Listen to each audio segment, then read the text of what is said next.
ராம் ராம். வாழ்க வளமுடன். Voice of கான்ஷி நேயர் அனைவருக்கும் இனிய மாலை வணக்கம்.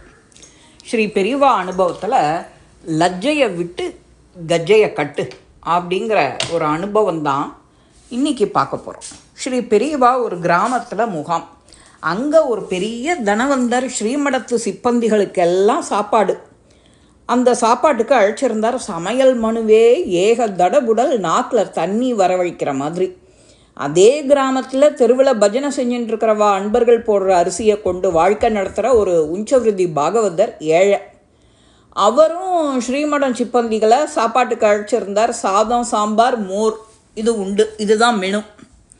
ஒரே நாளில் மதிய உணவுக்கு ஒரு வீட்டுக்கு தானே போக முடியும், எங்கே போகிறது அப்படின்னு மடத்து சிப்பந்திகள்லாம் யோசிக்கிறா. அவளுடைய மனநிலை பெரியவா கிட்ட விண்ணப்பிச்சுக்கிறா மடத்து சிப்பந்திகள். லஜ்ஜையை விட்டு கஜ்ஜையை கட்டுன்னு மகான்கள்லாம் சொல்லியிருக்கா. பாகவதர் வீட்டு ஒவ்வொரு பருக்கையிலும் பகவன் நாமா இருக்கு. பாகவதான்னும் பரமஸ்ரேயசு அப்படின்னாலாம் பெரியவா அந்த சிப்பந்திகளுக்கு. சிப்பந்திகளுக்கோ ரொம்ப ரொம்ப திருப்தி ஆயிடுச்சு. ஒவ்வொரு கவளமும் கோவிந்த கோவிந்தான்னு நாமத்தோட உள்ளர போகிறது. அவள் தொண்டை குழிக்குள்ளர இறங்கின உடனே அது பரம பவித்திரம் ஆயிடுறது. செல்வந்தரோ அழாத குறையாக நிற்கிறார். தயாரான உணவு பண்டங்களெல்லாம் என்ன செய்யறது அப்படின்னு குடியான தெருவில் இருக்கிறவாளுக்கெல்லாம் அன்னதானம் பண்ணிடோ அப்படின்னாலாம் பெரியவா. ரொம்ப புண்ணியம் உனக்கு.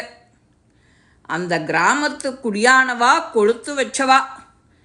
எவ்வளவு சௌக்கியமாக நல்ல சாப்பாடாக இன்றைக்கி சாப்பிட்ருக்கா. அந்த ஒரு பெரியவ இந்த கிராமத்தில் தனவந்தர் செஞ்ச அன்னதானத்தில். அதுதான் லஜ்ஜையை விட்டு கஜ்ஜையை கட்டு. எது உனக்கு ஸ்ரேயஸோ அதுதான் உனக்கு எடுத்துக்கணும். எது நல்ல ஜென்மா கடத்தேறணும், பகவன் நாமாவோட சேரு அப்படின்னா அதோடு தானே நாம் சேருவோம். நல்லவாளோடு சேர்ந்துண்டா அதில் கொஞ்சம் பூவோடு சேர்ந்த நார் மணக்கிற மாதிரி அவா போடுற சாப்பாட்டை சாப்பிட்டாலான்னு நமக்கு அவளுடைய பவித்திரம் நமக்கு வந்துடும் அப்படின்னு.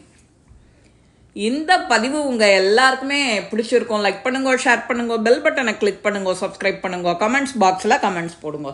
ஸ்ரீ மகாபெரிவா திருவடிகளே சரணம். நல்லதே நடக்கும். ஆனந்தமாக இருப்போம் நண்பர்களே. வாழ்க வளமுடன்.